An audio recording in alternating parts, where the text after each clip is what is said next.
Well, it's three very, very disparate subjects, three very, very different parts of history. And I think it gave you the full span, the earliest, arguably the earliest known black community, up to a war that transformed this country, transformed the status of black people in Africa and this country. So I think you've got a big span of history, but they're very disparate subjects. We talked about a lot of different things and plugged some of those gaps, but I think it was clear from the discussion that there's a lot more gaps that need to be explored, and so I really like what came out of it, that that everybody can help and just go out there and research things that interest them themselves, and we need to share that information and make a case for incorporating it into our national story.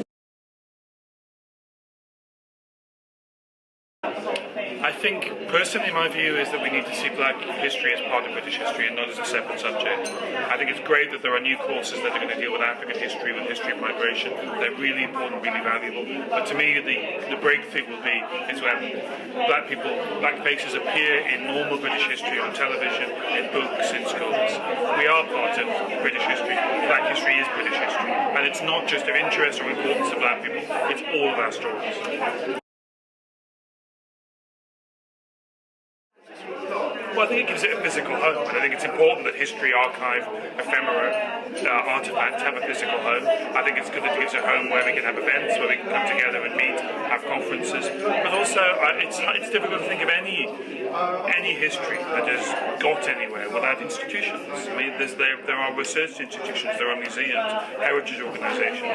This is the mechanisms, these are the devices we use to advance historical knowledge, and it's great that we have an addition to that arena of organisations. It's a great addition.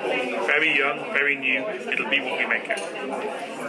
It's like an enzyme. It like accelerates the processes. So tonight, for example, it just brought all these people together and sort of helped us communicate to a wider audience, what those gaps are and how they can be filled. And I think it's a magnet. I mean, every time I go to Black Cultural Archives, I meet 5 new really interesting people that I could probably work with, or we can have these really engaging and conducive conversations where you kind of get inspired to do more. And I think people are drawn to it who are interested in this stuff, and then they meet each other and then they collide and great things can come from it.